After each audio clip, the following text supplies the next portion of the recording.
गुरुद्वारा बंगला साहिब विखे चवर छतर तख्त दे मालक वालिए दो जहान नदरे नायत धन धन गुरु ग्रंथ साहिब महाराज जी की पवित्र हजूरी दे विच जुड़ के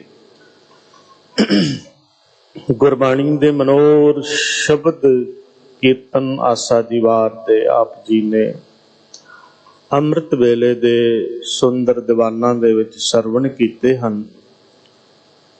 उपरंत लड़ीवार श्री गुरु ग्रंथ साहिब महाराज जी की पावन जो विचार रोजाना आप जी सरवण करते हो, अज दे शब्द नूं सिंह साहिब ज्ञानी रणजीत सिंह जी होरां ने सरवण कराया है और नाल ही कुछ जरूरी गल्लां हदायतां सूचनावां आप जी नूं दित्तियां ने।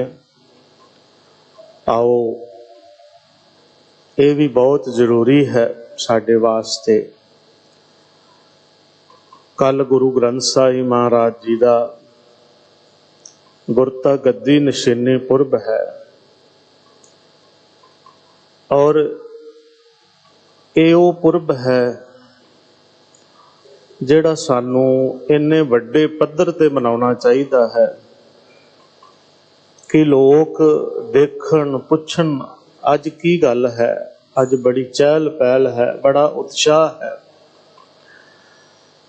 ते दस सकीए कि जिस गुरु नूं असी रोज नतमस्तक हुंदे हां, जिस गुरु दे चरनां च नमस्कार करके सिख दा रोज दा जिहड़ा दिन है, दिनचर्या है, वो आरंभ हुंदी है।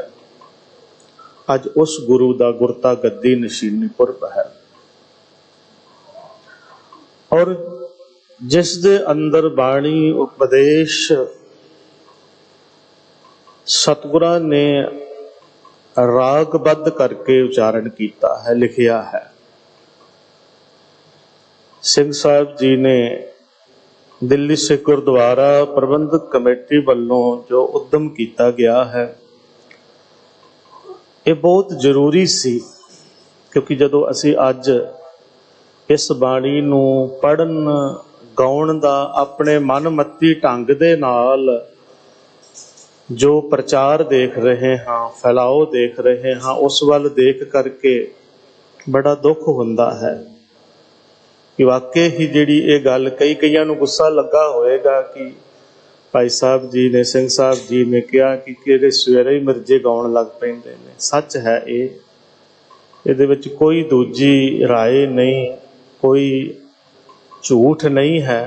असी सारे ही सुनते वेखते हाँ, जानते हाँ, हाजरियां भरते हाँ। ਇਹਦਾ कारण यह है कि असी उन्हां लोकां दी श्रेणी विच आ गए जिन्हां ने ये समझ लिया लोक जाने ये गीत है,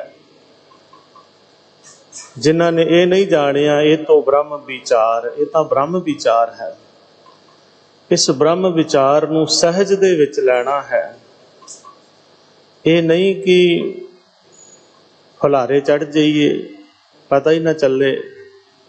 वो जिहड़ी गल सहज बिलोवो जैसे तत ना जाई, तत दूर रह जावे। मेरे ख्याल दे नाल अपनी विचार है कि ये जिहड़े बहुते हुलारियां वाले ने, जे इन्हां नूं पुछ लो ना कि ये जिहड़ी पंक्ति गायन की जा रही है, इहदा मतलब की है, इहदा भाव अर्थ की है, ते शायद वो दस ना सकन। ये विडंबना है। इनू केवल गाउणा ही नहीं है, इस ब्रह्म विचार नू हिरदे दे विच वसाउणा है, इनू जिंदगी दा आधार बनाउणा है। ये पैटर्न है, जीवन जीउण दा एक ढंग है, एक तरीका है। जिस तरीके ते जिस जुगत जेही दुनिया दे अंदर कोई होर जुगती नहीं है जीवन सफल करने वास्ते। नानक सतगुर भेटिया पूरी होवे जुगत, हसंदियां खिलंदियां पहनंदियां खवंदियां विचे होवे मुक्त। ये ओ जुगती है जिहड़ी असीं समझण वास्ते गाउणी है। ਜਿਸ ਨੂੰ ਇੱਕ ਤਰੀਕੇ ਦੇ ਨਾਲ, ਇੱਕ ਬੈਲੈਂਸ ਦੇ ਨਾਲ ਗੁਰੂ ਸਾਹਿਬ ਜੀ ਨੇ ਰਾਗਾਂ ਦੇ ਵਿੱਚ ਉਚਾਰਨ ਕੀਤਾ ਹੈ। ਤਾਂ ਉਹਦੇ ਵਾਸਤੇ ਇਹ ਉਦਮ ਕੀਤਾ ਗਿਆ ਹੈ। ਬਹੁਤ ਸੁੰਦਰ ਉਦਮ ਹੈ। ਤੁਸੀਂ ਸਾਰੇ ਹੀ ਇਹਦੇ ਵਿੱਚ ਸਹਿਯੋਗੀ ਹੋਵੋ, ਕਿਉਂਕਿ ਸਾਡਾ ਕੌਮੀ ਫਰਜ਼ ਹੈ ਇਹ ਆਪਣੇ ਗੁਰੂ ਦੀ ਗੱਲ ਜਿਵੇਂ ਗੁਰੂ ਨੇ ਸਾਨੂੰ ਕਹੀ ਐਜ਼ ਇਟ ਇਜ਼ ਇਵੇਂ ਹੀ ਅਸੀਂ ਸੰਸਾਰ ਦੇ ਅੱਗੇ ਰੱਖਣੀ ਹੈ। ਉਹਨਾਂ ਨੇ ਰਾਗਾਂ ਦੇ ਵਿੱਚ ਪਾ ਕੇ ਇਸ ਪਦਾਰਥ ਨੂੰ, ਥਾਲ ਵਿੱਚ ਤਿੰਨ ਵਸਤੂ ਪਈਓ, ਸਤ ਸੰਤੋਖ ਵਿਚਾਰੋ, ਅੰਮ੍ਰਿਤ ਨਾਮ ਠਾਕੁਰ ਕਾ ਪਾਇਓ, ਜਿਸ ਕਾ ਸਭ ਉਧਾਰੋ, ਇਹ ਸਾਰਿਆਂ ਦਾ ਆਧਾਰ ਤੇ ਉਧਾਰ ਕਰਨ ਵਾਲੀ ਹੈ, ਕਲਿਆਣ ਕਰਨ ਵਾਲੀ ਹੈ। ਇਹਦਾ ਮੰਤਵ ਇਹ ਹੈ ਮਨੁੱਖੀ ਕਲਿਆਣਤਾ, ਮਾਨਵੀ ਕਲਿਆਣਤਾ, ਤੇ ਪ੍ਰਾਣੀ ਮਾਤਰ, ਮਨੁੱਖ ਮਾਤਰ ਤੱਕ ਇਹ ਪਹੁੰਚ ਸਕੇ। ਇਹਨੂੰ ਉਹਨਾਂ ਸਤਿਗੁਰਾਂ ਨੇ, ਉਹਨਾਂ ਮਹਾਨ ਸ਼ਖਸੀਅਤਾਂ ਨੇ ਜਿਵੇਂ ਉਚਾਰਿਆ ਹੈ ਉਵੇਂ ਉਚਾਰੀਏ। ਜਦੋਂ ਕਿ ਅਸੀਂ ਹਰ ਇੱਕ ਵਿਸ਼ੇ ਦੇ ਵਿੱਚ ਕੋਈ ਵਿਦਿਆਰਥੀ ਨੂੰ ਅਧਿਆਪਕ ਪੜ੍ਹਾਉਂਦਾ ਹੈ, ਸਿਖਾਉਂਦਾ ਹੈ, ਬੱਚੇ ਸਟੂਡੈਂਟ ਉਵੇਂ ਸਿੱਖਦੇ ਨੇ, ਉਵੇਂ ਪੜ੍ਹਦੇ ਨੇ, ਉਵੇਂ ਅੱਗੇ ਚੱਲਦੇ ਨੇ। ਪਰ ਇੱਕ ਸਾਡੀ ਇੱਕ ਇਹ ਕਿੱਡੀ ਵੱਡੀ ਗਲਤ ਫਹਿਮੀ ਹੈ ਕਿ ਜਿਵੇਂ ਗੁਰੂ ਨੇ ਸਾਨੂੰ ਕਿਹਾ ਅਸੀਂ ਉਹ ਛੱਡ ਕੇ ਆਪਣੀ ਰਾਹ ਚਲਾ ਲਏ, ਆਪਣੀਆਂ ਮਨਮਰਜ਼ੀਆਂ ਦੇ ਨਾਲ ਹੀ ਗਾਉਣ ਲੱਗ ਪਏ, ਕਰਨ ਲੱਗ ਪਏ। ਸੋ ਆਓ ਗੁਰੂ ਦੇ ਦੱਸੇ ਮਾਰਗ ਦੇ ਧਾਰਨੀ ਬਣੀਏ। ਜਿੰਨੀ ਦੇਰ ਤੱਕ ਜੋ ਗੁਰ ਦੱਸੇ ਵਾਟ ਮੁਰੀਦਾਂ ਜੋਲੀਏ, ਗੁਰੂ ਦੇ ਦੱਸੀ ਵਾਟ ਮਾਰਗ ਦੇ ਉੱਪਰ ਨਹੀਂ ਚੱਲਦੇ, ਸਾਡਾ ਉਧਾਰ ਨਹੀਂ ਹੋ ਸਕਦਾ, ਕਲਿਆਣ ਨਹੀਂ ਹੋ ਸਕਦੀ। ਅੱਜ ਜੋ ਸ਼ਲੋਕ 2 ਅਤੇ ਪੌੜੀ ਆਪ ਜੀ ਨੇ ਸਰਵਣ ਕੀਤੀ ਹੈ, ਇਹ ਗੌੜੀ ਰਾਗ ਦੇ ਅੰਦਰ ਉਚਾਰਨ ਕੀਤੀ ਵਾਰ ਦੇ ਵਿੱਚ ਸਤਿਗੁਰੂ ਗੁਰੂ ਅਰਜਨ ਦੇਵ ਮਹਾਰਾਜ ਜੀ ਨੇ ਬਖਸ਼ਿਸ਼ ਕੀਤੇ ਹਨ। ਸ਼ਲੋਕ 321 ਗੁਰੂ ਗ੍ਰੰਥ ਸਾਹਿਬ ਜੀ ਦੇ ਪਾਵਨ ਅੰਗ ਦੇ ਉੱਪਰ ਸੁਭਾਏਮਾਨ ਹੈ। 15ਵੀਂ ਪੌੜੀ ਤੇ ਸ਼ਲੋਕ ਨੇ। ਕੀ ਮਹਾਰਾਜ ਨੇ ਸਿੱਖਿਆ ਉਪਦੇਸ਼ ਦਿੱਤਾ ਹੈ ਇਹਦੇ ਵਿੱਚ, ਆਓ ਬੜੇ ਪ੍ਰੇਮ ਦੇ ਨਾਲ ਵਿਚਾਰ ਕੇ ਇਹਨਾਂ ਅਨਮੋਲਕ ਉਪਦੇਸ਼ਾਂ ਨੂੰ ਆਪਣੇ ਹਿਰਦੇ ਦੇ ਵਿੱਚ ਵਿਚਾਰ ਕੇ ਵਸਾਈਏ, ਤਾਂ ਕਿ ਗੁਰੂ ਸਾਹਿਬ ਜੀ ਦੀ ਕਿਰਪਾ ਸਾਡੇ ਤੇ ਹੋ ਸਕੇ, ਸਾਡਾ ਜੀਵਨ ਸਫਲ ਹੋ ਸਕੇ। ਵਿਚਾਰਾਂ ਦੇ ਨਾਲ ਸਾਂਝ ਪਾਉਂਦੇ ਹੋਏ ਕਰੋ ਰਸਨਾ ਪਵਿੱਤਰ, ਆਖੋ ਸਤਨਾਮ ਵਾਹਿਗੁਰੂ, ਫਿਰ ਆਖੋ ਸਤਨਾਮ ਵਾਹਿਗੁਰੂ। ਸ਼ਲੋਕ ਮਹਿਲਾ ਪੰਜਵਾਂ। ਵਤ ਲੱਗੀ ਸੱਚੇ ਨਾਮ ਕੀ, ਜੋ ਬੀਜੇ ਸੋ ਖਾਏ, ਤਿਸ ਹੈ ਪ੍ਰਾਪਤ ਨਾਨਕਾ, ਜਿਸਨੂੰ ਲਿਖਿਆ ਆਏ। ਮਨੁੱਖਾ ਜਨਮ ਸਾਨੂੰ ਮਿਲਿਆ ਹੈ, ਇਹ ਬੜੀ ਵੱਡੀ ਪ੍ਰਾਪਤੀ ਹੈ। ਇਸ ਦੇਹੀ ਕੋ ਤਰਸੈ ਦੇਵ, ਸੋ ਦੇਹੀ ਭਜ ਹਰ ਕੀ ਸੇਵ। ਇਸ ਦੇਵੀ ਨੂੰ ਮਹਾਰਾਜ ਨੇ ਲਿਖਿਆ ਹੈ ਕਿ ਦੇਵਤੇ ਵੀ ਤਰਸਦੇ ਨੇ। ਅਸੀਂ ਇਹਨੂੰ ਐਵੇਂ ਸਮਝ ਛੱਡਿਆ ਹੈ, ਇਹ ਐਵੇਂ ਨਹੀਂ ਹੈ। ਇਹ ਦੇਹੀ, ਇਹ ਸਰੀਰ ਖਾਧਾ ਪੀਤਾ, ਮੌਜਾਂ ਮਾਣੀਆਂ, ਸੰਸਾਰਿਕ ਸੁੱਖ ਸਹੂਲਤਾਂ ਅਡਾਈਆਂ ਤੇ ਆਪਣਾ ਜੀਵਨ ਭੋਗ ਕੇ ਸੰਸਾਰ ਤੋਂ ਚਲੇ ਗਏ। ਇਸ ਜੀਵਨ ਦਾ ਕੋਈ ਮਕਸਦ ਹੈ, ਏਮ ਹੈ। ਤੁਸੀਂ ਰੋਜ਼ ਰਹਿਰਾਸ ਸਾਹਿਬ ਸੋਦਰ ਦੀ ਬਾਣੀ ਦੇ ਵਿੱਚ ਇਹ ਪੜ੍ਹਦੇ ਹੋ, ਭਈ ਪ੍ਰਾਪਤ ਮਾਨੁਖ ਦੇਵਰੀਆ, ਗੋਬਿੰਦ ਮਿਲਣ ਕੀ ਇਹ ਤੇਰੀ ਬਰੀਆ। ਇਹ ਗੋਬਿੰਦ ਨੂੰ ਮਿਲਣ ਦੀ ਵਾਰੀ ਹੈ, ਪਰਮਾਤਮਾ ਨੂੰ ਮਿਲਣ ਦਾ ਸਮਾਂ ਹੈ। ਇਸ ਵਾਸਤੇ ਇਹ ਦੇਵਰੀ, ਇਹ ਸਰੀਰ ਜਿਹੜਾ ਹੈ ਮਿਲਿਆ ਹੈ। ਤੇ ਨਾਲ ਕਹਿਤਾ ਮਹਾਰਾਜ ਨੇ, ਅਵਰ ਕਾਜ ਤੇਰੇ ਕਿਤੇ ਨਾ ਕਾਮ, ਮਿਲ ਸਾਧ ਸੰਗਤ ਭਜ, केवल नाम। होर जिन्ने भी तू नाम नू छड्ड के वाहिगुरू दी याद नू छड्ड के कर्म करदा है, वो कर्म कांड, वो कर्म जेड़े ने वो तेरे किसे काम नहीं। तू इन्हां कर्मां नू छड्ड, क्योंकि हर कीरत साध संगत है, सिर करमन के कर्मा। हरि दी कीर्ति ही सिर करमन के कर्मा है, सारियां कर्मां दे नालों श्रेष्ठ है। हुण इन्हां कर्मां दा जिहड़ा संसारी दुनियावी जां अनमत्तां दे विच लोग करदे ने, बाणी दे विच भी सुचेत किया गया है। महाराज ने सानू समझाया है वो किहड़े किहड़े कर्म ने। गुरु अर्जन देव महाराज जी दे बचन पढ़ते हैं, पाठ पढ़ियो और वेद विचारियो, निवल भयंगम साधे, पंच जना स्यों संग न छुटके, अधिक अहम बुध बाधे, प्यारे इन बिद मिलन न जाई, मैं किए कर्म अनेका। कहते ने महाराज कि ये जिन्ने भी कर्म ने, तीर्थां दे रटन ने, कोई नंगे पैरी फिर रहा है, कोई भुखे रह करके सोचता है कि मैनू शायद रब मिल जाए, परमात्मा मिल जाए। भुखे रह के कोई मेरे वर्गा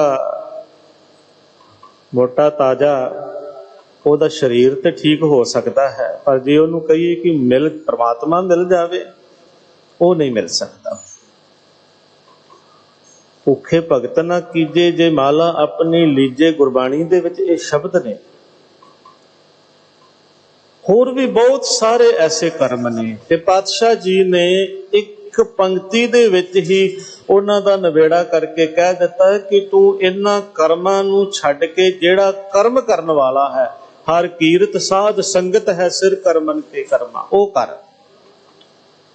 ते अरदास कर वाहिगुरू दे अगे कि हे प्रभु, हे वाहिगुरू, मैं तेरी शरण दे विच पिया हां, मैं बड़े कर्म करके वेख लए ने।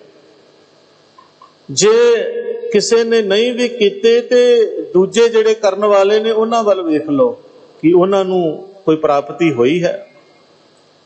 उहदे अगे अरदास करिए कि मैं तेरे दर ते ढह पिया हां, मैनू विवेक दिओ, मैनू बुद्धि दिओ, मैनू सद बुद्धि बख्शो, ओ मत दिओ जिस मत दे नाल मैं तुहानू हर वेले चेते रख सकां, याद रख सकां, आत्मिक जीवन तुहाडे नाम दे नाल जुड़ के जी सकां। मैं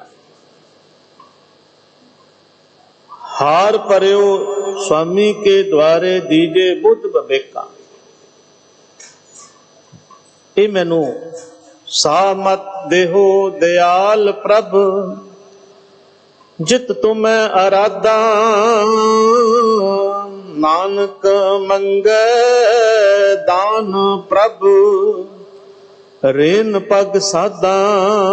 गुरमुखां दे चरनां दी धूड़ बख्श दिओ, ये सोझी बख्श दिओ नाम दे नाल जुड़न दी।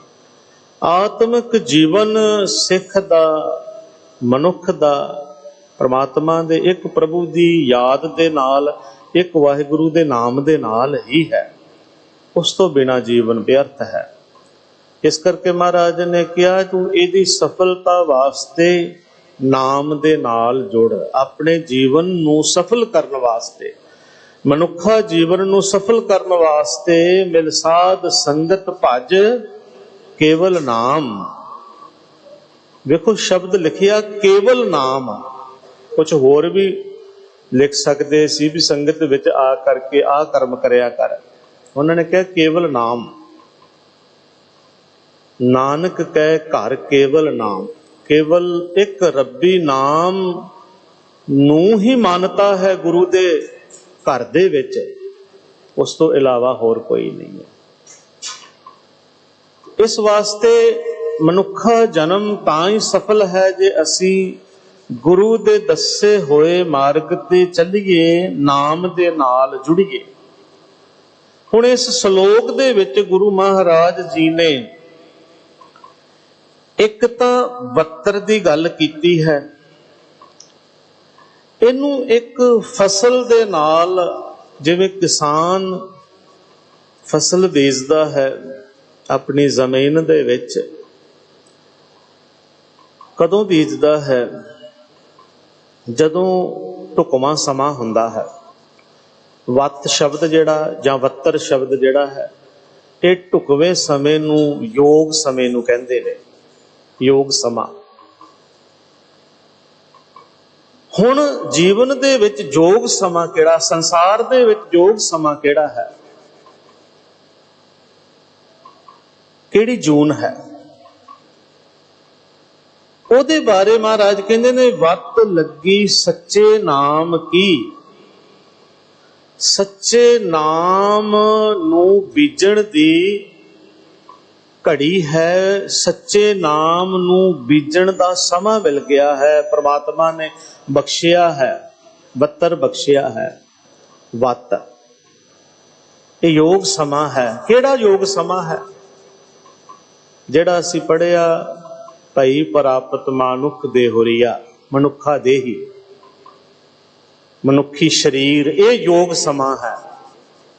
ਨਾਮ ਰੂਪੀ ਫਸਲ ਨੂੰ, ਨਾਮ ਰੂਪੀ ਬੀਜ ਨੂੰ ਬੀਜਣ ਦਾ ਇਹ ਯੋਗ ਸਮਾਂ ਹੈ, ਹੋਰ ਕੋਈ ਸਮਾਂ ਨਹੀਂ ਹੈ। ਕਿਸੇ ਜੂਨ ਦੇ ਵਿੱਚ ਨਹੀਂ ਬੀਜ ਸਕਦੇ ਤੁਸੀਂ। ਕੋਈ ਪਸ਼ੂ ਹੋਏ, ਕਬੀਰ ਸਾਹਿਬ ਮਹਾਰਾਜ ਜੀ ਦੇ ਸ਼ਬਦ ਨੇ, ਉਹਨਾਂ ਨੇ ਲਿਖਿਆ ਹੈ, ਜਦੋਂ ਸਿਰ ਤੇ ਦੋ ਸਿੰਘ ਹੋਣ, ਮੂੰਹ ਤੋਂ ਬੋਲ ਨਾ ਸਕਦਾ ਹੋਵੇ, ਚਾਰ ਪੈਰਾਂ ਵਾਲਾ ਬੈਲ ਦੀ ਉਦਾਹਰਣ ਦਿੱਤੀ ਉਹਨਾਂ ਨੇ।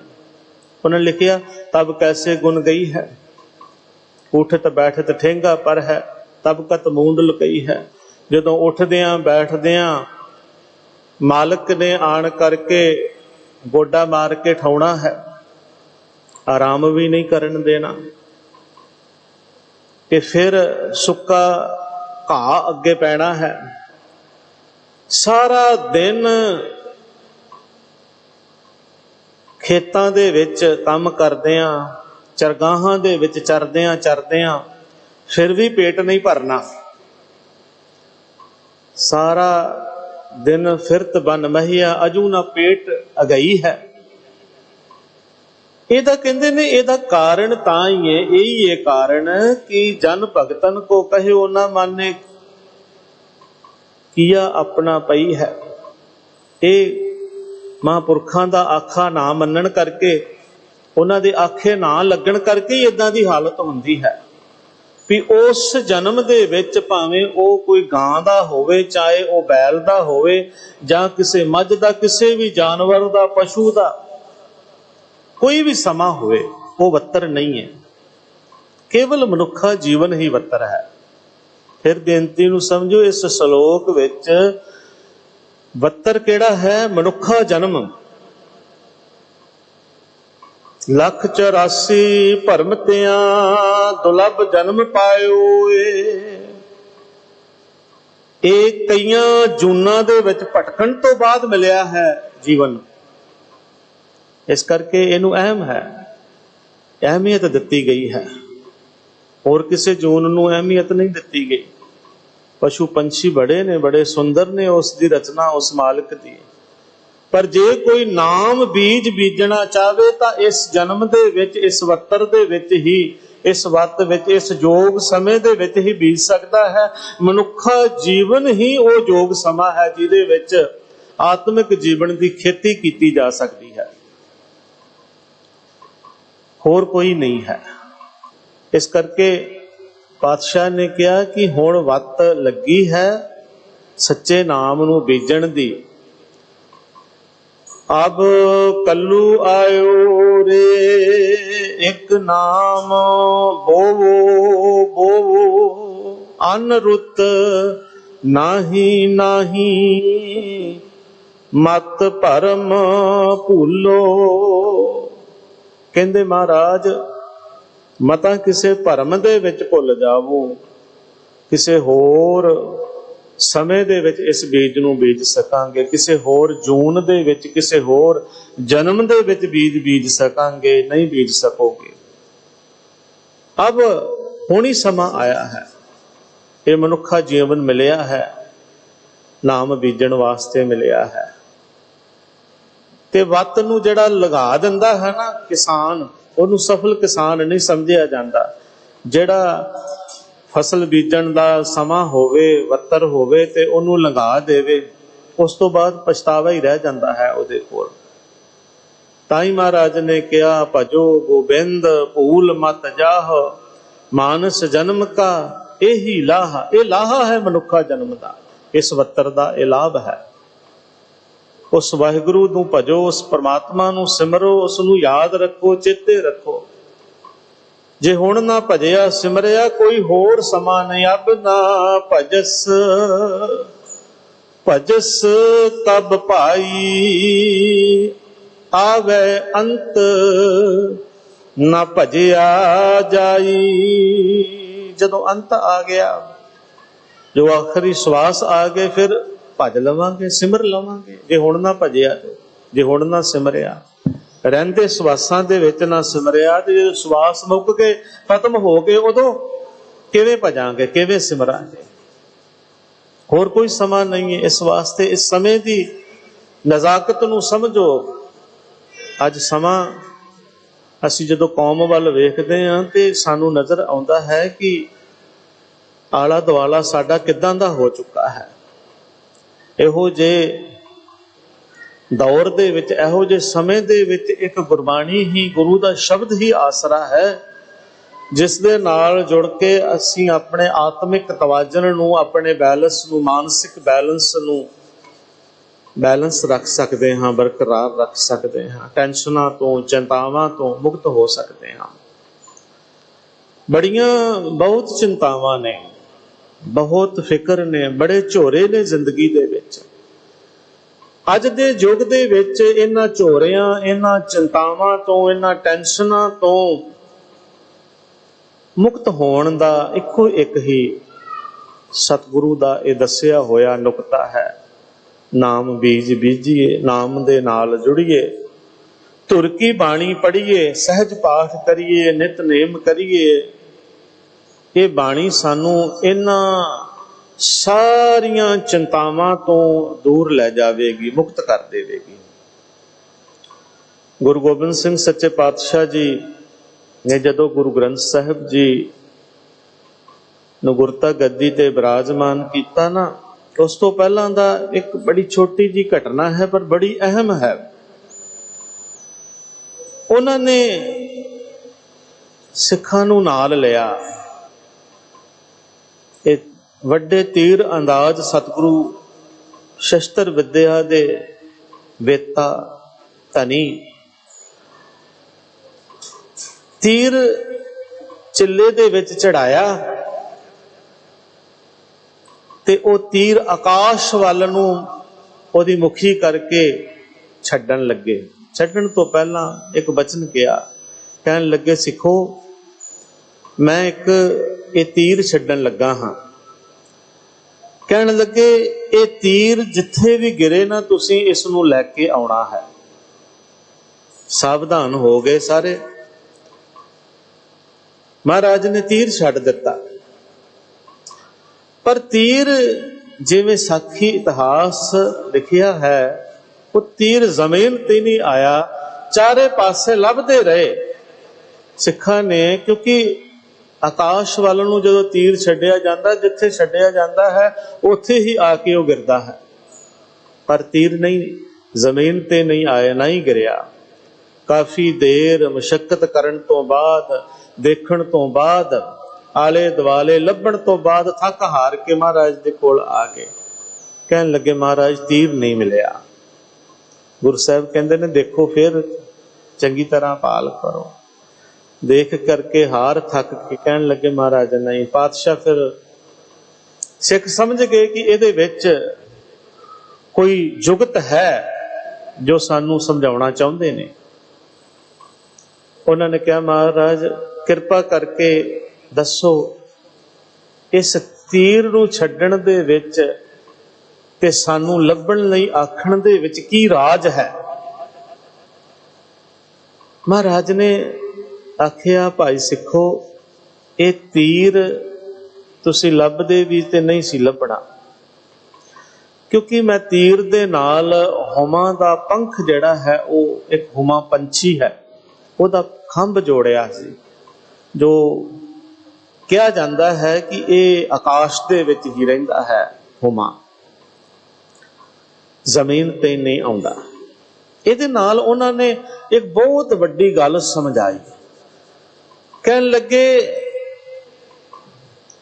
ਤੁਹਾਡੀ ਸੁਰਤ ਜਿਹੜੀ ਹੈ ਇਹ ਤੀਰ ਹੈ, ਤੇ ਇਸ ਸੁਰਤ ਦੇ ਨਾਲ ਸ਼ਬਦ ਨੂੰ, ਹੁਮਾ ਦਾ ਪੰਖ ਜਿਹੜਾ ਹੈ ਬੰਨ ਦਿੱਤਾ ਹੈ। ਸ਼ਬਦ, ਬਾਣੀ, ਸਿੱਖਿਆ, ਉਪਦੇਸ਼, ਇਸ ਬਾਣੀ ਦੇ ਨਾਲ, ਇਸ ਸ਼ਬਦ ਦੇ ਨਾਲ ਜਿਹੜਾ ਵੀ ਤੀਰ ਜੁੜ ਜਾਂਦਾ ਹੈ, ਜਿਹਦੀ ਵੀ ਸੁਰਤ ਜੁੜ ਜਾਂਦੀ ਹੈ, ਇਹ ਬਾਣੀ ਰੂਪੀ ਹੁਮਾ ਪੰਖ ਆਪਣੇ ਦੇਸ਼ ਵਿੱਚ ਲੈ ਜਾਂਦੀ ਹੈ। ਆਤਮਿਕ ਮੰਡਲਾਂ ਦੇ ਵਿੱਚ, ਆਤਮਿਕ ਉਚਾਈਆਂ ਦੇ ਵਿੱਚ ਉਸ ਸੁਰਤ ਨੂੰ ਲੈ ਜਾਂਦੀ ਹੈ। ਬਾਣੀ ਦੇ ਨਾਲ ਜੋੜ ਦਿੱਤਾ ਹੈ ਤੁਹਾਨੂੰ ਮੈਂ। ਇਹਦੇ ਨਾਲ ਜੁੜੇ ਰਹਿਣਾ, ਸ਼ਬਦ ਦੇ ਨਾਲ ਜੁੜੇ ਰਹਿਣਾ, ਸ਼ਬਦ ਤੋਂ ਬਿਨਾਂ ਕੋਈ ਹੋਰ ਆਸਰਾ ਪਰਨਾ ਨਾ ਤੱਕਣਾ। ਤੁਰ ਕੀ ਬਾਣੀ ਆਈ ਤਿਨ ਸਗਲੀ ਚਿੰਤ ਮਿਟਾਈ, ਇਹ ਸਾਰੀਆਂ ਚਿੰਤਾਵਾਂ ਨੂੰ ਮਿਟਾਉਣ ਵਾਲੀ ਹੈ। ਇਹਦੇ ਨਾਲ ਜੁੜਾਂਗੇ, ਨਾਮ ਦੇ ਨਾਲ ਜੁੜਾਂਗੇ, ਕੋਈ ਚਿੰਤਾ ਨਹੀਂ ਮਨ ਦੇ ਵਿੱਚ ਰਹੇਗੀ, ਕੋਈ ਸੋਗ ਨਹੀਂ ਰਹੇਗਾ ਮਨ ਦੇ ਵਿੱਚ। ਤੇ ਪਾਤਸ਼ਾਹ ਕਹਿੰਦੇ ਨੇ ਉਸ ਮਾਲਕ ਨੂੰ ਹਰ ਵੇਲੇ ਯਾਦ ਰੱਖੋਗੇ, ਭਜੋਗੇ, ਸਿਮਰੋਗੇ, ਜੀਵਨ ਜਿਹੜਾ ਹੈ ਸਫਲ ਹੋ ਜਾਵੇਗਾ। ਇਹੀ ਇੱਕ ਵੱਤਰ ਹੈ, ਇਹੀ ਇੱਕ ਸਮਾਂ ਹੈ, ਇਹੀ ਤੇਰੀ ਅਵਸਰ, ਇਹੀ ਤੇਰੀ ਵਾਰ। ਘਟ ਭੀਤਰ ਤੂੰ ਦੇਖ ਵਿਚਾਰ, ਆਪਣੇ ਮਨ ਵਿੱਚ ਝਾਤੀ ਮਾਰ ਕੇ ਵੇਖ ਲੈ, ਵਿਚਾਰ ਕੇ ਵੇਖ ਲੈ। ਇਸ ਤੋਂ ਇਲਾਵਾ ਹੋਰ ਕੋਈ ਸਮਾਂ ਨਹੀਂ ਹੈ। ਇਹ ਮਨੁੱਖਾ ਜੀਵਨ ਹੀ ਜਿਹੜਾ ਹੈ, ਇਹ ਇਸ ਨਾਮ ਫਸਲ ਬੀਜ ਨੂੰ ਬੀਜਣ ਵਾਲਾ ਸਮਾਂ ਹੈ। ਮਹਾਰਾਜ ਉਹ ਸਾਨੂੰ ਸਮਝਾ ਰਹੇ ਨੇ, ਵੱਤ ਲੱਗੀ ਸੱਚੇ ਨਾਮ ਕੀ, ਜੋ ਬੀਜੇ ਸੋ ਖਾਏ। ਇਸ ਵੱਤਰ ਦੇ ਵਿੱਚ, ਇਸ ਮਨੁੱਖਾ ਜੀਵਨ ਦੇ ਵਿੱਚ ਜਿਹੜਾ ਨਾਮ ਬੀਜੇਗਾ ਉਹ ਖਾਵੇਗਾ, ਕਿਉਂਕਿ ਇਹ ਨਿਯਮ ਹੈ। ਜ਼ਮੀਨ ਦੇ ਵਿੱਚ ਕਿਸਾਨ ਜਿਹੜਾ ਫਸਲ ਬੀਜਦਾ ਹੈ, ਉਹੀ ਫਸਲ ਉਹਨੂੰ ਵੱਢਣੀ ਪੈਂਦੀ ਹੈ। ਚੰਗੀ ਬੀਜ ਲਵੇ, ਮੰਦੀ ਬੀਜ ਲਵੇ। ਕਰਮ ਖੇਤਰ ਦੇ ਵਿੱਚ ਇੱਕ ਬੜਾ ਸੁੰਦਰ ਸ਼ਲੋਕ ਬਾਬਾ ਫਰੀਦ ਜੀ ਦਾ ਹੈ। ਫਰੀਦਾ ਲੋੜੇ ਦਾਖ ਬਿਜੋਰੀਆਂ, ਕਿੱਕਰ ਬੀਜੇ ਜੱਟ ਹੰਡੇ, ਉਨ ਕਤਾਏ ਦਾ ਪੈਂਦਾ ਲੋੜੇ ਪੱਟ।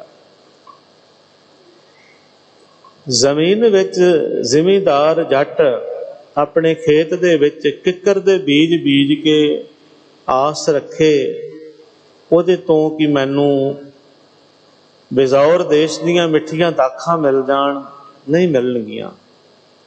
ਕਿੱਕਰ ਬੀਜੇ ਨੇ, ਕੰਡੇ ਲੱਗਣਗੇ ਕਿੱਕਰ ਦੇ ਬੀਜਾਂ ਨੂੰ। ਕਪਾਹ ਦੇ ਬੀਜ ਬੀਜੇ ਨੇ, ਰੂੰ ਮਿਲੇਗਾ, ਕਪਾਹ ਮਿਲੇਗੀ, ਸੂਤਰ ਮਿਲੇਗਾ। ਜੇ ਉਹ ਕਹੇ ਕਿ ਉਹਦੇ ਤੋਂ ਉਸ ਨੂੰ ਰੇਸ਼ਮ ਮਿਲ ਜਾਵੇ ਤੇ ਨਹੀਂ ਮਿਲੇਗਾ। ਨਾਮ ਬੀਜਿਆ ਹੈ, ਨਾਮ ਦੀ ਫਸਲ ਆਤਮਿਕ ਹੁਲਾਰਾ ਦੇਵੇਗੀ। ਆਤਮਿਕ ਜੀਵਨ ਦੇ ਸੁਖਦ ਫਲ ਜਿਹੜੇ ਨੇ ਉਹ ਨਾਮ ਦੇ ਵਿੱਚੋਂ ਮਿਲਣਗੇ। ਤੇ ਜੇ ਕੋਈ ਹੋਰ ਕਰਮ ਬੀਜਿਆ ਹੈ, ਕੋਈ ਹੋਰ, ਤਾਂ ਉਹਦਾ ਜੋ ਬੀਜਿਆ ਹੈ ਉਹ ਹੀ ਮਿਲਣਾ ਹੈ। ਜਿਹਾ ਬੀਜੇ ਸੋ ਲੁਣੇ, ਕਰਮਾ ਸੰਦੜਾ ਖੇਤ। ਇਹਦਾ ਨਿਯਮ ਹੈ, ਇਹ ਕਰਮ ਦਾ ਨਿਯਮ ਹੈ। ਇਸ ਕਰਕੇ ਮਹਾਰਾਜ ਨੇ ਕਿਹਾ ਹੈ ਕਿ ਮਨੁੱਖਾ ਜੀਵਨ ਵੱਤਰ ਹੈ, ਇਹਦੇ ਵਿੱਚ ਜੋ ਬੀਜੇ ਸੋ ਖਾਏ। ਜੋ ਵੀ ਨਾਮ ਨੂੰ ਬੀਜੇਗਾ ਉਹ ਨਾਮ ਦੀ ਖੇਤੀ ਨੂੰ ਖਾਵੇ। ਨਾਮ ਨੂੰ ਬੀਜਣ ਵਾਸਤੇ ਕਿਹਾ ਹੈ ਕਿ ਨਾਮ ਹੀ ਬੀਜੋ। ਜਿਹੜਾ ਬੀਜੇਗਾ, ਜੋ ਬੀਜੇ ਸੋ ਖਾਏ, ਉਹ ਖਾਵੇਗਾ। ਤਿਸੇ ਪ੍ਰਾਪਤ ਨਾਨਕਾ, ਜਿਸ ਨੂੰ ਲਿਖਿਆ ਆਏ। ਜਿਹਦੇ ਭਾਗਾਂ ਦੇ ਵਿੱਚ ਪਾਤਸ਼ਾਹ ਕਹਿੰਦੇ ਨੇ ਲਿਖਿਆ ਹੋਵੇਗਾ, ਉਹਨੂੰ ਇਹ ਪ੍ਰਾਪਤ ਹੋ ਜਾਵੇਗਾ। ਪਰ ਇਹਨੂੰ ਐਵੇਂ ਨਾ ਛੱਡ ਦਿਓ। ਕਈ ਵਾਰ ਅਸੀਂ ਜਿਹੜੀ ਗੱਲ ਨਾ ਕਰਨੀ ਹੋਵੇ ਨਾ, ਉਹਨੂੰ ਭਾਗਾਂ ਦੇ ਉੱਪਰ ਛੱਡ ਦਿੰਦੇ ਜੀ, ਭਾਗਾਂ 'ਚ ਹੀ ਹੈ ਨਹੀਂ ਜੀ। ਜੇ ਕਿਸੇ ਨੂੰ ਕਹੀਏ ਨਾ ਵੀ ਗੁਰਦੁਆਰੇ ਤੁਸੀਂ ਜਾਂਦੇ ਹੋ ਜਾਂ ਨਹੀਂ ਜਾਂਦੇ ਹੋ, ਉਹ ਜੀ ਸਾਡੇ ਭਾਗਾਂ 'ਚ ਕਿੱਥੇ ਹੈ, ਨਿਤਨੇਮ ਕਰਦੇ ਹੋ? ਨਾ ਜੀ, ਭਾਗਾਂ 'ਚ ਨਹੀਂ ਇਹ ਗੱਲ ਹੈ। ਸਹਿਜ ਪਾਠ ਕਰਦੇ ਹੋ, ਸਾਡੀ ਕਿਸਮਤ 'ਚ ਕਿੱਥੇ ਹੈ? ਇੱਦਾਂ ਦੀਆਂ ਗੱਲਾਂ ਜਿਹੜੀ ਢੈਂਜੀ ਕਲਾ ਵਾਲੀਆਂ ਅਕਸਰ ਅਸੀਂ ਸੁਣਦੇ ਹਾਂ। ਜਿਹੜੀ ਗੱਲ ਨਾ ਕਰਨੀ ਹੋਵੇ ਉਹਨੂੰ ਕਿਸਮਤ ਭਾਗਾਂ ਦੇ ਖਾਤੇ ਦੇ ਵਿੱਚ ਪਾ ਦਿੰਦੇ ਹਾਂ। पर एक गल याद रखो, जिहड़ी पहली पंक्ति है उहदे विच लिखिआ है नाम बीज बीजो, बीजना ही बीजना है। तो नाम जपना, बीज बीजना है, फल लाउणा ये मालिक की मर्जी है। किसान का कर्म है, धर्म है, अपनी जमीन दे विच बीज बीजे ते उसनूं फल लाउणा ये परमात्मा दे हथ वस है, और अवश्य लाएगा, क्योंकि ये भी उहदा निजम है। जेड़ा बीज बीजेगा भागां दे नाल उहदे जीवन दे विच उहनूं जरूर फल मिलेगा। तां इहदा मतलब ये है कि तिसे प्राप्त नानका जिसनूं लिखिआ आए, उहनूं प्राप्त हो जाएगा जिहदे भागां दे विच लिखिआ होवेगा। पर लिखिआ उहदे होवेगा जेड़ा बीज बीजेगा, उहदा लिखिआ जावेगा। जेड़ा बीज बीज देवेगा, सहज पाठ शुरू कर देवेगा, लिखिआ जावेगा। कर कर करना लिख लह जाहो, ये निजम है। महला पंजवा। मंगना तां सच एक, जिस तुस देवै आप, जित खादै मन तृप्तियै, नानक साहिब दात।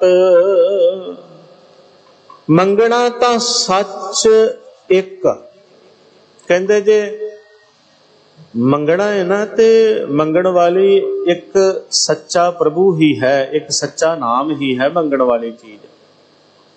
जे मंगिया जावे, जे मंगना होवे तां फिर इस नालों वध के कोई होर बेशी कीमती वस्त नहीं है मंगण वाली। मंगना मंगन नीका, हर जस गुर ते मंगना। ये वखरी गल है कि साडे सतगुरां ने, साडे पुरखियां ने सानू जिथे एक प्रभु दे नाम दे नाल जोड़िया है, उत्थे दुनियावी तौर ते साडा मन खिंडत रहिंदा है। धन पदार्थ वस्तुआं दी लालसा लालच बनिया रहिंदा है, जिहदी प्राप्ति वास्ते असीं इधर उधर झाकदे हां। जिवें सानू कोई कहंदा है उवें कदी किते सुखण लग पैंदे आ, कदी किसे बंदे दे मगर लग पैंदे आ, किसे साईं दे, किसे फकीर दे। ਜਿਹੜੇ ਬੰਦੇ ਅਖਵਾਉਣ ਦੇ ਯੋਗ ਨਹੀਂ ਹੈ, ਉਹਨਾਂ ਨੂੰ ਅਸੀਂ ਰੱਬ ਬਣਾ ਕੇ ਬਿਠਾ ਦਿੰਦੇ ਨੇ। ਸੁਲਫਿਆਂ ਤੇ ਹੋਰ ਨਸ਼ਿਆਂ ਦੇ ਵਿੱਚ ਗਲਤ ਗੁਰੂ ਨੇ ਕਹਿ ਦਿੱਤਾ, ਮਾਨੁਖ ਕੀ ਟੇਕ ਬ੍ਰਿਥੀ ਸਭ ਜਾਨ, ਦੇਵਨ ਕੋ ਏਕੇ ਭਗਵਾਨ। ਇਸ ਕਰਕੇ ਕਹਿਣ ਲੱਗੇ ਜੇ ਕੁਝ ਮੰਗਣਾ, ਜੇ ਕੁਝ ਲੈਣਾ ਤੇ ਮੰਗਣਾ ਵੀ ਦਾਤੇ ਦੇ ਕੋਲੋਂ, ਭਿਖਾਰੀਆਂ ਦੇ ਕੋਲੋਂ, ਮੰਗਤਿਆਂ ਦੇ ਕੋਲੋਂ ਕੀ ਮੰਗਣਾ ਹੋਇਆ। ਜਿਹੜੇ ਆਪ ਮੰਗਣ ਵਾਲੇ ਨੇ ਦੱਸੋ, ਉਹਨਾਂ ਦੇ ਕੋਲੋਂ ਹੀ ਮੰਗਣ ਤੁਰ ਪਈਏ। ਇੱਕ ਗੱਲ ਬੜੀ ਸਪਸ਼ਟ ਹੈ, ਗੁਰੂ ਤੇਗ ਬਹਾਦਰ ਪਾਤਸ਼ਾਹ ਕਹਿੰਦੇ ਨੇ, ਜਗਤ ਭਿਖਾਰੀ ਫਿਰਤ ਹੈ, ਸਭ ਕੋ ਦਾਤਾ ਰਾਮ। सारा संसार, सारा जगत भिखारी है, मंगता है। देण वाला केवल एक ही दाता है। देण वाला दाता केवल एक है, दद्दा दाता एक है, सबको देवनहार। आखो सारे, दद्दा दाता एक है, दद्दा दाता एक है, एक दाता है। ਤੇ ਫਿਰ ਜਦੋਂ ਅਸੀਂ ਥਾਂ ਥਾਂ ਤੇ ਸੁੱਖਣਾ ਸੁੱਖਦੇ ਹਾਂ, ਮੰਗਤਾ ਮੰਗਦੇ ਹਾਂ, ਉਦੋਂ ਨਹੀਂ ਚੇਤੇ ਰਹਿੰਦਾ ਵੀ ਦਾਤਾ ਤਾਂ ਇੱਕ ਹੀ ਹੈ। ਇੱਧਰ ਕਿੱਧਰ ਲੱਗੇ ਫਿਰਦੇ ਆ, ਤੁਰੇ ਫਿਰਦੇ ਆ। ਗੁਰੂ ਨੂੰ ਛੱਡ ਕੇ, ਗੁਰੂ ਦੀ ਸਿੱਖਿਆ ਨੂੰ ਛੱਡ ਕਰਕੇ, ਇੱਕ ਮਾਲਕ ਨੂੰ ਛੱਡ ਕੇ ਅਸੀਂ ਕਿਹਦੇ ਅੱਗੇ ਹੱਥ ਅੱਡ ਰਹੇ ਹਾਂ, ਕਿਹਦੇ ਅੱਗੇ ਝੋਲੀ ਅੱਡ ਰਹੇ ਹਾਂ, ਜਿਹੜੇ ਖੁਦ ਮੰਗਤੇ ਨੇ।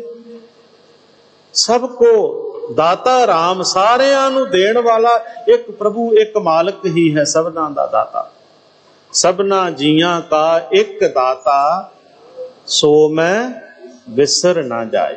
यही गुरु अगे अरदास करन दी सानू जात दसी ना महाराज गुरु नानक साहब सच्चे पातशाह जी ने, कि जो सारियां जीवां दा, ये नहीं मेरा ही कला है, ਜਾਂ कोई कवे हिंदुआं दा दाता, ਜਾਂ कोई मुसलमानां दा दाता, ਜਾਂ कोई के ईसाइयां दा दाता, ਬੋਧੀਆਂ ਦਾ ਦਾਤਾ ਵੱਖਰਾ, ਇਹਨਾਂ ਦਾ ਦਾਤਾ ਵੱਖਰਾ ਤੇ ਉਹਨਾਂ ਨੂੰ ਦੇਣ ਵਾਲਾ ਵੱਖਰਾ ਹੈ। ਸਭਨਾ ਜੀਆਂ, ਜਿੰਨੇ ਵੀ ਜੀ ਨੇ, ਸਾਰਿਆਂ ਜੀਵਾਂ ਦਾ ਮਾਲਕ ਨੇ ਕਹਿਤਾ ਇੱਕੋ ਹੀ ਦਾਤਾ ਹੈ, ਇੱਕੋ ਹੀ ਦੇਣ ਵਾਲਾ ਹੈ, ਉਹਦੇ ਕੋਲੋਂ ਮੰਗੀਏ।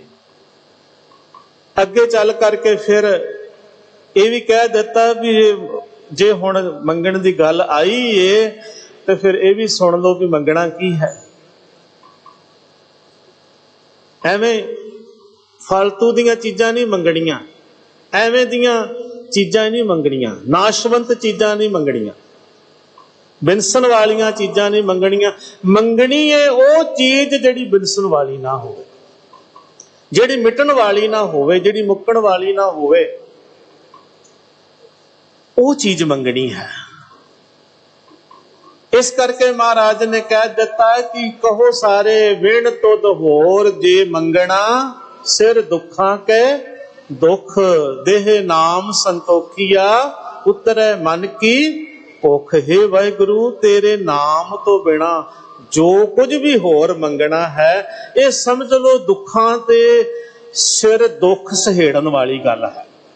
ਸਿਰ ਦੁੱਖਾਂ ਕੇ ਦੁੱਖ ਦਾ ਮਤਲਬ ਹੈ ਕਿ ਦੁੱਖਾਂ ਨਾਲੋਂ ਵੱਡੇ ਦੁੱਖ ਸਹੇੜਨੇ ਨੇ ਕੁਝ ਹੋਰ ਮੰਗਣਾ ਜਿਹੜਾ ਹੈ। ਨਾਮ ਨੂੰ ਛੱਡ ਕੇ, ਰੱਬੀ ਦਾਤ ਨੂੰ, ਸੱਚ ਨੂੰ ਛੱਡ ਕੇ ਹੋਰ ਕੁਝ ਵੀ ਜੋ ਕੁਝ ਵੀ ਮੰਗਣਾ ਹੈ ਇਹ ਦੁੱਖਾਂ ਸਿਰ ਦੁੱਖ ਸਹੇੜਨ ਵਾਲੀ ਗੱਲ ਹੈ। ਗੁਰੂ ਕੋਲੋਂ ਮੰਗਣਾ ਹੈ। ਮੰਗਣਾ ਮੰਗਨ ਨੀਕਾ ਹਰ ਜਸ ਗੁਰ ਤੇ ਮੰਗਣਾ। ਮੰਗਣਾ ਤਾਂ ਸੱਚ ਇੱਕ ਨੂੰ ਮੰਗ, ਇੱਕ ਪ੍ਰਭੂ, ਇੱਕ ਨਾਮ ਦੀ ਦਾਤ ਮੰਗ। ਅਰਦਾਸ ਕਰ ਵਿਸਰ ਨਾਹੀ ਦਾਤਾਰ, ਵਿਸਰ ਨਾਹੀ ਦਾਤਾਰ।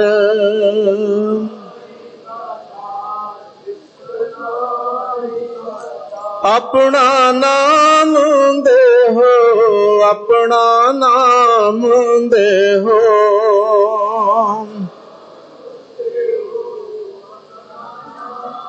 ਗੁਣ ਗਾਵਾਂ ਦਿਨ ਰਾਤ, ਗੁਣ ਗਾਵਾਂ ਦਿਨ ਰਾਤ।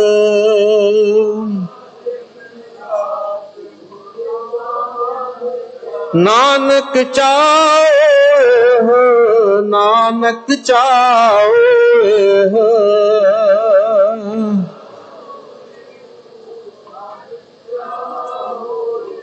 ਇਹ ਮੰਗ ਗੁਰੂ ਦੇ ਕੋਲੋਂ, ਇਹ ਸ੍ਰੇਸ਼ਟ ਮੰਗ ਹੈ। ਮਹਾਰਾਜ ਕਹਿੰਦੇ ਨੇ ਇਹ ਉਹਨੂੰ ਮਿਲਦੀ ਹੈ ਜਿਸ ਤੁਸ ਦੇਵੈ ਆਪ। ਤੁਸ ਦਾ ਮਤਲਬ ਹੈ ਖੁਸ਼ ਹੋ ਕੇ, ਪ੍ਰਸੰਨ ਹੋ ਕੇ। ਜਿਹੜਾ ਜਾਚਨਾ ਕਰਦਾ ਹੈ, ਜਿਹੜਾ ਅਰਦਾਸ ਕਰਦਾ ਹੈ, ਨਾਮ ਦੇ ਲਈ ਝੋਲੀ ਅੱਡਦਾ ਹੈ ਗੁਰੂ ਦੇ ਅੱਗੇ, ਦੀਜੇ ਬੁੱਧ ਵਿਵੇਕਾਂ, ਉਹਨੂੰ ਪ੍ਰਸੰਨ ਹੋ ਕੇ, ਖੁਸ਼ ਹੋ ਕੇ ਮਾਲਕ ਇਹ ਨਾਮ ਦੀ ਦਾਤ ਦਿੰਦਾ ਹੈ। ਇਹ ਦੇਣ ਵਾਲਾ ਉਹ ਆਪੇ ਹੀ ਹੈ। ਜਿਤ ਖਾਧੇ ਮਨ ਤ੍ਰਿਪਤੀਏ ਨਾਨਕ ਸਾਹਿਬ ਦਾਤ। ਪਾਤਸ਼ਾਹ ਕਹਿੰਦੇ ਨੇ ਜਿਸ ਨੂੰ ਖਾ ਕੇ ਮਨ ਮਾਇਆ ਦੀ ਤ੍ਰਿਸ਼ਨਾ ਦੇ ਵੱਲੋਂ ਰੱਜ ਜਾਂਦਾ ਹੈ। ਭੁੱਖਿਆਂ ਭੁੱਖ ਨਾ ਉਤਰੀ, ਜੇ ਬੰਨਾ ਪੁਰੀਆਂ ਭਾਰ, ਸਹਿ ਸਿਆਣਪਾ ਲੱਖ ਹੋਏ ਤਾਂ ਇੱਕ ਨਾ ਚੱਲੇ ਨਾਲ। ਜਿੰਨਾ ਮਰਜ਼ੀ ਇਕੱਠੇ ਕਰ ਲਈਏ ਪਦਾਰਥ, ਧਨ ਨਾ ਦੌਲਤ, ਬੰਦਾ ਰੱਜਦਾ ਨਹੀਂ, ਕਦੇ ਵੀ ਤ੍ਰਿਪਤ ਨਹੀਂ ਹੁੰਦਾ। ਤ੍ਰਿਸ਼ਨਾ ਬਿਰਲੇ ਹੀ ਕੀ ਬੁਝੀ ਹੈ, ਕੋਟ ਜੋਰੇ लाख करोरे मन नहीं हो रे, परे परे ही को लुझी है। भुखिया भुख ना उतरे, गली भुख ना जाए, नानक भुखा तां रजे। नानक भुखा तां रजे, जां गुण कह गुणी समाए। जदों उहदे गुणां दे विच समा जाता है, उस दे आत्मिक गुणां नूं अपने जीवन च धारण कर लैंदा है। ये भोजन छकना है, उहदा ही उधार होना है। जित खाधै मन तृप्तिए, जेड़ा नाम भोजन नूं आत्मिक खुराक नूं लैंदा है, खांदा है, उहदा मन माया दी तृष्णा दे वल्लों तृप्त हो जाता है, रज जाता है। पंजवें पातशाह वड्डे सतगुरां दे नाम दी मोहर ला के कहंदे ने नानक साहिब दात। ये दात है, ये साहिब दी दात है। ਅਸੀਂ ਹੋਰ ਦਾਤਾਂ ਦੇ ਪਿੱਛੇ ਪਏ ਰਹਿੰਦੇ ਆ, ਇਸ ਨਾਲੋਂ ਵੱਡੀ ਕੋਈ ਦਾਤ ਨਹੀਂ ਹੈ। ਸਭ ਨਾਲੋਂ ਵੱਡੀ ਦਾਤ ਹੈ ਜਿਹਦੇ ਨਾਲ ਮਨ ਰੱਜ ਜਾਵੇ। ਪੌੜੀ ਵਿੱਚ ਪਾਤਸ਼ਾਹ ਕਹਿੰਦੇ ਨੇ ਲਾਹਾ ਜਗ ਮੈਂ ਸੇ ਖਟੈ, ਜਿਨ ਹਰ ਧਨ ਰਾਸ। ਜਿਨ੍ਹਾਂ ਦੇ ਕੋਲ ਗੁਰੂ ਦੇ ਬਖਸ਼ੇ ਹੋਏ ਨਾਮ ਦੀ, ਹਰੀ ਦੇ ਧਨ ਦੀ ਰਾਸ ਹੈ, ਉਹ ਜਗਤ ਦੇ ਵਿੱਚ ਲਾਭ ਖੱਟਦੇ ਨੇ, ਉਹਨਾਂ ਨੂੰ ਜੀਵਨ ਦੇ ਵਿੱਚ ਲਾਹਾ ਮਿਲਦਾ ਹੈ।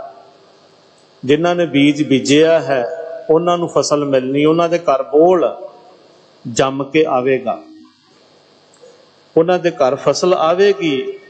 ਇਹ ਮਹਾਰਾਜ ਕਹਿੰਦੇ ਨੇ ਉਹਨਾਂ ਨੂੰ ਲਾਭ ਮਿਲੇਗਾ। ਦੁਤੀਆ ਭਾਉ ਨਾ ਜਾਣਨੀ, ਸੱਚੇ ਦੀ ਆਸ। ਜਿਹੜੇ ਦਵੈਤ ਭਾਵ ਨੂੰ ਨਹੀਂ ਜਾਣਦੇ, ਇੱਕੋ ਹੀ ਸੱਚੇ ਦੀ ਆਸ ਰੱਖਦੇ ਨੇ, ਇੱਕ ਮਾਲਕ ਦੀ ਆਸ ਰੱਖਦੇ ਨੇ, ਇੱਕ ਤੋਂ ਸਿਵਾ ਹੋਰ ਕਿਸੇ ਵੱਲ ਨਹੀਂ ਦੇਖਦੇ। ਅਵਰ ਨਾ ਜਾਣਾ ਦੂਆ ਤੀਆ। ਅੰਮ੍ਰਿਤ ਛਕੇ ਦਾ ਮਤਲਬ ਇਹ ਹੈ, ਗੁਰੂ ਨੇ ਅੰਮ੍ਰਿਤ ਦਿੱਤਾ, ਗੁਰੂ ਕੋਲੋਂ ਛਕਿਆ, ਲਿਆ, ਅੰਮ੍ਰਿਤ ਪੀਆ, ਸਤਿਗੁਰ ਦੀਆ, ਅਵਰ ਨਾ ਜਾਣਾ ਦੂਆ ਤੀਆ। ਪਰ ਹੱਦ ਹੁੰਦੀ ਹੈ, ਉਹ ਜਦੋਂ ਵੇਖੀਦਾ ਹੈ ਕੋਈ ਹਮਨ ਕਰ ਰਿਹਾ ਹੈ, ਕੋਈ ਕੁਛ ਕਰ ਰਿਹਾ ਹੈ, ਕੋਈ ਕਿਸੇ ਕਰਮ ਦੇ ਵਿੱਚ ਫਸਿਆ ਹੈ, ਕੋਈ ਕਿਸੇ ਦੇਵਤੇ ਨੂੰ ਧਿਆ ਰਿਹਾ ਹੈ, ਜਿਨ੍ਹਾਂ ਦਾ ਧਰਮ ਹੈ ਭਾਈ ਉਹ ਧਿਆਉਣ, ਮੁਬਾਰਕ ਹੈ ਉਹਨਾਂ ਨੂੰ। ਪਰ ਇੱਕ ਸਿੱਖ ਅੰਮ੍ਰਿਤ ਛਕਣ ਵਾਲਾ, ਗੁਰੂ ਦਾ ਬਾਣਾ ਪਾਇਆ ਹੋਵੇ ਤੇ ਉਹ ਇਹੋ ਜਿਹੇ ਕਰਮ ਕਾਂਡ ਕਰਦਾ ਫਿਰੇ, ਤੇ ਫਿਰ ਉਹਨੂੰ ਕੀ, ਉਹਦਾ ਅਰਥ ਕੀ ਰਹਿ ਗਿਆ? ਅਵਰ ਨਾ ਜਾਣਾ ਦੂਆ ਤੀਆ, ਮੈਂ ਦੂਏ ਤੀਏ ਨੂੰ ਨਹੀਂ ਜਾਣਦਾ। ਇਹਦਾ ਮਤਲਬ ਇਹੀ ਹੈ ਨਾ, ਮਹਾਰਾਜ ਨੇ ਬਾਣੀ ਚ ਕਿਹਾ ਮੈਂ ਨਹੀਂ ਕਿਸੇ ਨੂੰ ਆਪਣੀ ਅੱਖਾਂ ਤਲੇ ਲੈ ਕੇ ਆਉਂਦਾ। ਪਾਏ ਗਏ ਜਬ ਤੇ ਤੁਮਰੇ ਤਬ ਤੇ ਕੋ ਆਂਖ ਤਰੇ ਨਹੀਂ ਆਨਿਓ, ਜਦੋਂ ਤੋਂ ਤੇਰੇ ਚਰਨ ਫੜੇ ਨੇ। ਇਹ ਦੂਜਾ ਭਾਉ, ਦੁਤੀਆ ਭਾਉ ਨਾ ਜਾਣਨੀ, ਦਵੈਤ ਭਾਵ ਦੂਜਾ ਭਾਉ ਨੂੰ ਹੀ ਜਾਣਦੇ ਉਹ ਜਿਨ੍ਹਾਂ ਨੂੰ ਸੱਚੇ ਦੀ ਆਸ ਹੁੰਦੀ, ਇੱਕ ਸੱਚੇ ਦੀ ਆਸ ਦੇ ਵਿੱਚ ਹੀ ਰਹਿੰਦੇ ਨੇ। ਨਿਹਚਲ ਏਕ ਸਰੇਵਿਆ, ਹੋਰ ਸਭ ਵਿਨਾਸ਼। ਉਹ ਗੁਰਮੁਖ ਜਨ, ਉਹ ਰੱਬ ਦੇ ਜਨ ਸੇਵਕ, ਸਦਾ ਰਹਿਣ ਵਾਲੇ। ਨਿਹਚਲ ਦਾ ਮਤਲਬ ਹੈ ਜਿਹੜਾ ਅਡੋਲ ਹੈ, ਸਦਾ ਰਹਿਣ ਵਾਲਾ ਹੈ। ਉਹ ਇੱਕ ਪ੍ਰਮਾਤਮਾ ਹੀ ਸਦਾ ਰਹਿਣ ਵਾਲਾ ਹੈ, ਉਹਨੂੰ ਹੀ ਸਿਮਰਦੇ ਹਨ। ਹੋਰ ਸਭ ਵਿਣਸਣ ਵਾਲੇ ਹਨ, ਇੱਕ ਰਹਿਣ ਵਾਲਾ ਹੈ, ਬਾਕੀ ਸਾਰੇ ਵਿਣਸਣ ਵਾਲੇ ਨੇ। ਰਹਿਣ ਵਾਲਾ ਕੇਵਲ ਇੱਕ ਮਾਲਕ ਹੀ ਹੈ। ਜਿਨ੍ਹਾਂ ਨੇ ਇਹ ਜਾਣ ਲਿਆ, ਸਮਝ ਲਿਆ, ਪਾਰ ਬ੍ਰਹਮ ਜਿਸ ਵਿਸਰੈ ਤਿਸ, ਪਾਤਸ਼ਾਹ ਕਹਿੰਦੇ ਨੇ ਬਿਰਥਾ ਸਾਸ। ਜਿਹਨੂੰ ਪਾਰ ਬ੍ਰਹਮ ਭੁੱਲ ਗਿਆ, ਜਿਹਨੂੰ ਕਰਤਾ ਪੁਰਖ ਵਿਸਰ ਗਿਆ, ਜਿਹਨੇ ਆਪਣੇ ਜੀਵਨ ਦਾਤੇ ਨੂੰ ਸਵਾਸ ਦੇਣ ਵਾਲੇ, ਸਰੀਰ ਤਨ ਧਨ ਦੌਲਤ ਸਭ ਕੁਝ ਦੇਣ ਵਾਲੇ ਨੂੰ ਜਿਹਨੇ ਭੁਲਾ ਦਿੱਤਾ, ਉਹਦੇ ਕੋਲ ਰਿਹਾ ਕੀ? ਉਹਦੇ ਸਾਹ ਬਿਰਥੇ ਚਲੇ ਗਏ, ਵਿਅਰਥ ਚਲੇ ਗਏ, ਉਹਦਾ ਜੀਵਨ ਬਿਰਥਾ ਚਲਾ ਗਿਆ। ਜਿਸ ਨੂੰ ਪਾਰ ਬ੍ਰਹਮ ਵਿਸਰ ਗਿਆ। ਕੰਠ ਲਾਏ ਜਨ ਰੱਖਿਆ, ਨਾਨਕ ਬਲ ਜਾਸ। ਸਾਹਿਬ ਕਹਿੰਦੇ ਨੇ ਮਾਲਕ ਵਾਹਿਗੁਰੂ ਪਰਮੇਸ਼ਰ ਜਿਨ੍ਹਾਂ ਆਪਣੇ ਜੀਵਨ ਵਿੱਚ ਨਾਮ ਦਾ ਬੀਜ ਬੀਜਦੇ ਨੇ, ਖੇਤੀ ਬੀਜਦੇ ਹਨ, ਵਾਹਿਗੁਰੂ ਦੇ ਨਾਮ ਦੇ ਨਾਲ ਜੁੜਦੇ ਨੇ, ਬਾਕੀ ਨਾਸ਼ਵੰਤ ਸਮਝਦੇ ਹਨ, ਉਹਨਾਂ ਨੂੰ, ਉਹਨਾਂ ਦੇ ਆਤਮਿਕ ਜੀਵਨ ਨੂੰ ਮਾਲਕ ਬਚਾ ਲੈਂਦਾ ਹੈ। ਆਪਣੇ ਕੰਠ ਨਾਲ ਲਾ ਕੇ, ਗਲੇ ਨਾਲ ਲਾ ਕੇ ਰੱਖਦਾ ਹੈ। ਕੰਠ ਲਾਏ ਜਨ ਰੱਖਿਆ, ਉਹਨਾਂ ਜਨਾਂ ਨੂੰ ਵਾਹਿਗੁਰੂ ਆਪਣੇ ਗਲ ਨਾਲ ਲਾ ਕੇ ਰੱਖਦਾ ਹੈ। ਪਾਤਸ਼ਾਹ ਕਹਿੰਦੇ ਨੇ ਨਾਨਕ ਬਲ ਜਾਸ, ਦਾਸ ਨਾਨਕ ਸਦਕੇ ਜਾਂਦਾ ਹੈ ਉਹਨਾਂ ਤੋਂ ਤੇ ਐਸੇ ਮਾਲਕ ਤੋਂ ਜਿਹੜਾ ਗਲ ਨਾਲ ਲਾਉਣ ਵਾਲਾ ਹੈ। ਸੋ ਸਾਹਿਬ ਕਿਰਪਾ ਕਰਨ, ਸਾਡੇ ਸਿਰ ਤੇ ਮਿਹਰ ਭਰਿਆ ਹੱਥ ਰੱਖਣ, ਗੁਰੂ ਦੇ ਸ਼ਬਦ ਬਾਣੀ ਨੂੰ ਜਾਣੀਏ, ਸਮਝੀਏ। ਅੱਜ